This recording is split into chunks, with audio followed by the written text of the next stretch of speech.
మాట్లాడే లోపే మా మైక్ కట్ చేయాలి. మైక్ ఎందుకు కట్ చేశారండి అని నిరసన తెలిపితే మార్షల్స్ని పెట్టి ఎత్తి బయట పడిస్తారు. 2 సార్లు మార్షల్స్ని ఎత్తి పెట్టి బయట పడిస్తారు. ఇంత చాలా నియంతృత్వమైన రకంగా ఇవాళ ఈ బడ్జెట్ సమావేశాలు జరిపినారు. రేవంత్ రెడ్డి గారిది ప్రజాపాలన కాదు, ప్రతిపక్షాలపై పంజాపాలనగా ఆయన నిరూపించుకున్నాడు. ఆయన వికృత రూపం ఈ 7 నెలల్లోనే కనిపించేసింది. అసెంబ్లీలో ఆయన వ్యవహరించిన తీరు, అసెంబ్లీలో ఆయన వాడిన భాష, అసెంబ్లీలో ఆయన చూపెట్టిన హావభావాలు, ఇవన్నీ కూడా ఆయన వికృత రూపాన్ని కేవలం 7 నెలల కాలంలోనే మాకు ప్రతిపక్ష సభ్యులకు అట్లనే ఈ రాష్ట్ర ప్రజలకు చూసే దౌర్భాగ్యం, దురదృష్టం కలిగినందుకు నేను బాధపడతా ఉన్నాను. ఇదంతా చూసి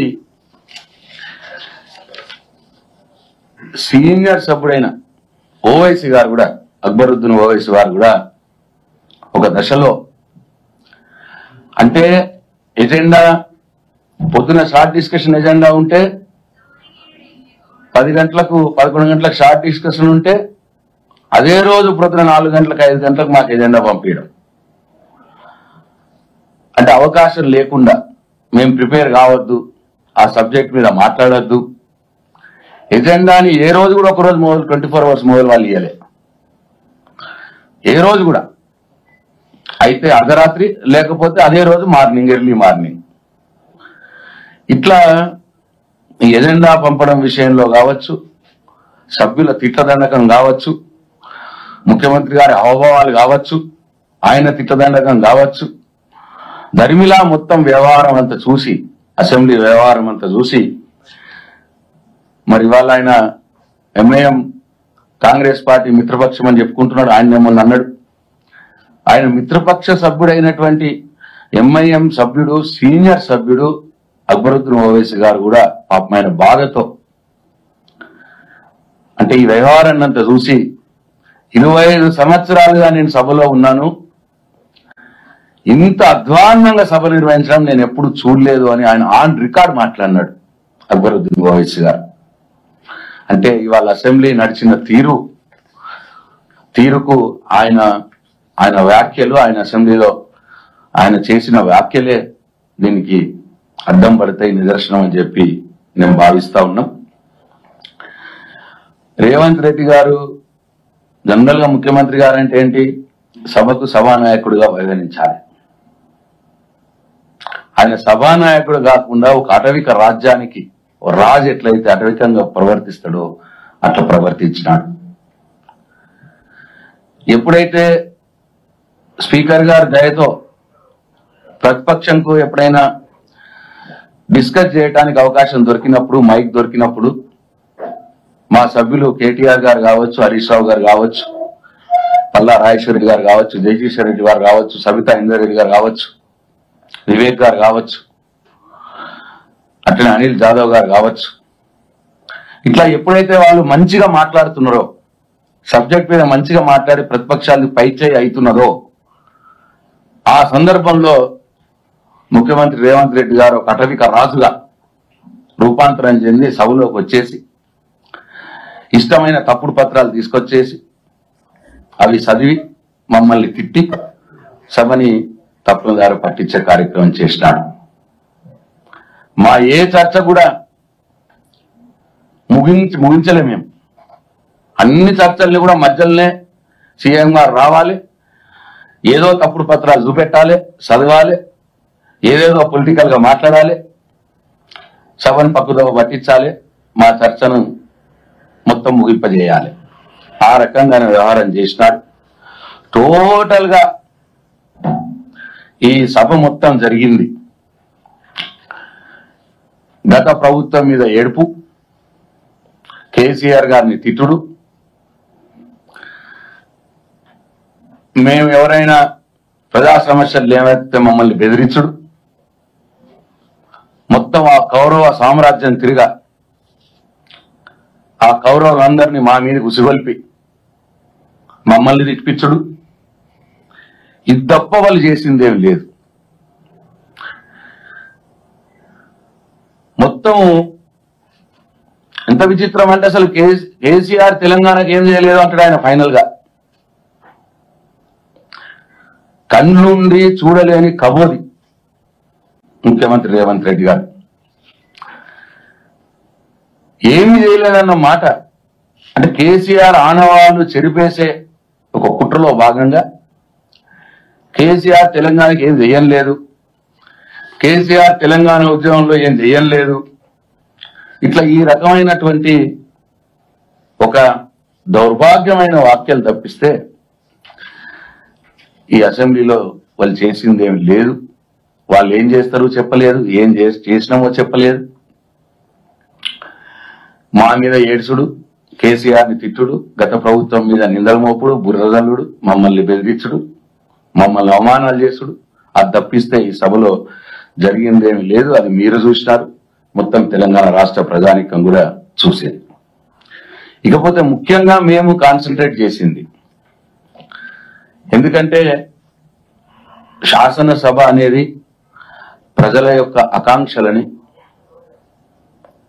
ప్రభుత్వానికి శాసనసభలో తెలియజెప్పేందుకు, ఒకవేళ వారు ఇచ్చిన హామీలు నెరవేర్చకపోతే ఎందుకు నెరవేర్చలేదు అని ప్రశ్నించటానికి, ఆ హామీలు అమలయ్యే విధంగా ప్రభుత్వం మీద ఒత్తిడి తెచ్చి ప్రభుత్వంచే హామీలు అమలు చేస్తామని చెప్పి మాట తీసుకోవటానికే శాసనసభ. ఆ శాసనసభ సమావేశాలు జరగడంలో ఉద్దేశం కూడా అదే. అయితే చాలా విచిత్రంగా మొన్న పెట్టిన బడ్జెట్ లో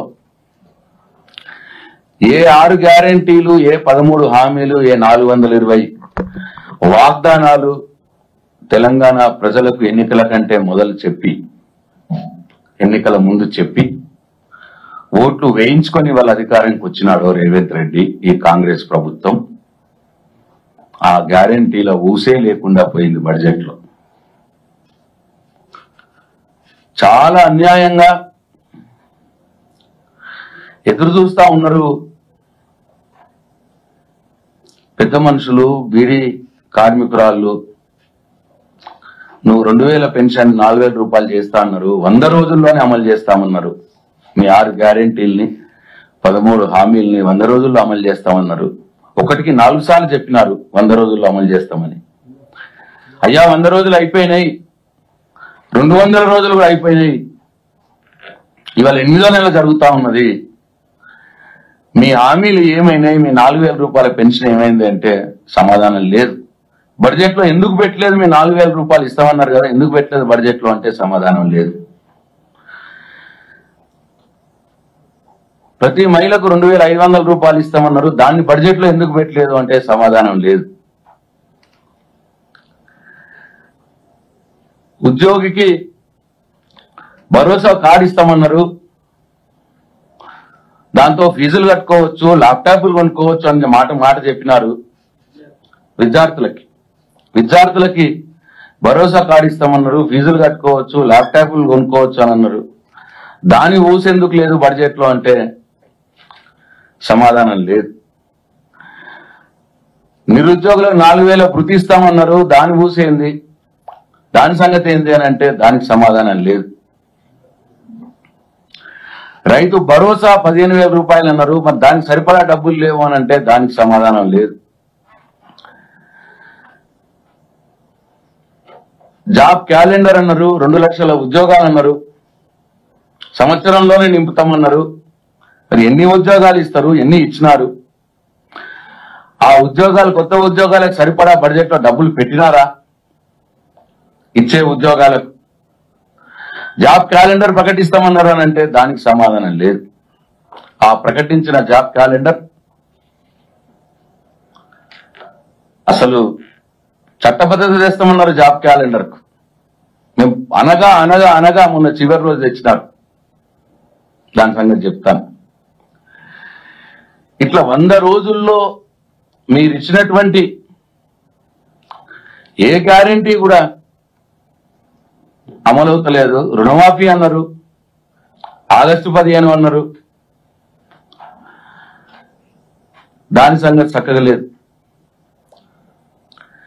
ఇవాళ ఈ గ్యారంటీలు ఏమైనాయని చెప్తే ఎందుకు లేవు అని చెప్పి గట్టిగా అడిగితే మా మైక్ కట్ చేస్తారు. మైక్ ఎందుకు కట్ చేస్తున్నారు నిరసన తెలిపితే మార్షల్లను పెట్టి బయటకు పంపిస్తున్నారు. అంటే ఒక ప్రతిపక్ష సభ్యులుగా ప్రజల కోణంలో ప్రజల సమస్యలను, ప్రజలకు మీరు ఇచ్చిన హామీలను అడిగితే మైక్ ఇయ్యరు. మైక్ ఎందుకు ఇస్తలేమని నిరసన తెలిపితే మార్షల్లను పెట్టి ఎత్తి బయట పడేస్తా ఉన్నారు మమ్మల్ని. అట్లనే ఈ మొత్తం సభ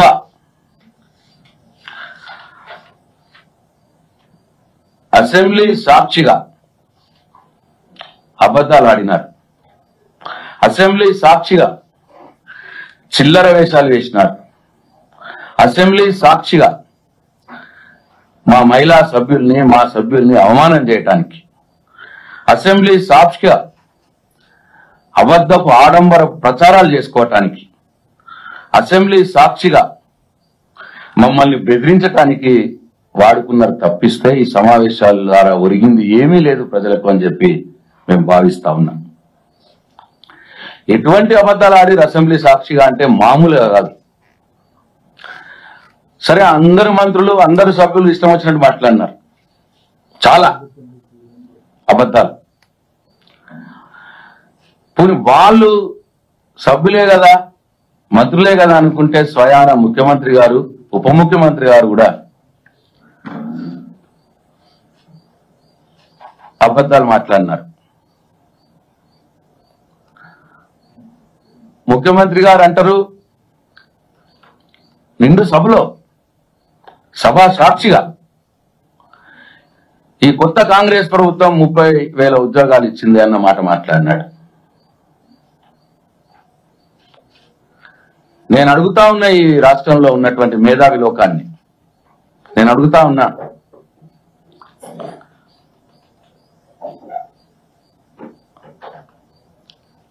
ఎక్కడైనా, ఏ దేశంలో అయినా, ఏ రాష్ట్రంలో అయినా నోటిఫికేషన్ ఇవ్వకుండా ఉద్యోగాలు భర్తీ చేస్తారా? రేవంత్ రెడ్డి గారు 30,000 ఉద్యోగాలు మేము ఇచ్చినాము అన్న మాట మాట్లాడినాడు.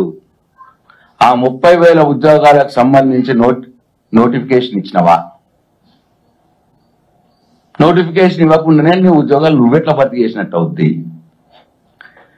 అసలు ఒక్క నోటిఫికేషన్ ఇవ్వకుండానే 30,000 ఉద్యోగాలు మేము భర్తీ చేసినామన్న అబద్ధం. అంటే పోయిన ప్రభుత్వంలో నోటిఫికేషన్లు ఇచ్చి, రాత పరీక్ష పెట్టి, దాని ఫలితాలు తయారు చేసి రెడీ పెడితే, సెలక్షన్ చేసి కూడా రెడీ పెడితే, అంటే పోయిన ప్రభుత్వంలోనే ఖాళీలు గుర్తించి, నోటిఫికేషన్ ఇచ్చి, రాత పరీక్ష పెట్టి, ఫలితాలు చేసి, అభ్యర్థుల్ని మొత్తం ఎన్నిక చేసి రెడీ పెట్టి, మేము ఎలక్షన్ కోడ్ కారణంగా ఆ లిస్టు బయటకు వెయ్యకపోతే ఆ లిస్టును, మేము రెడీ చేసిన లిస్టును తీసుకొచ్చి బయట ఆ లిస్టు చదివి ఉద్యోగాలు ఇష్టమన్నంత అబద్ధం మాట్లాడుతున్నాడు రేవంత్ రెడ్డి అసెంబ్లీ సాక్షిగా ఒక ముఖ్యమంత్రిగా. ఇంతకంటే ఒక అబద్ధం ఇంకా ఎక్కువ ఉంటుందా ఏదన్నా?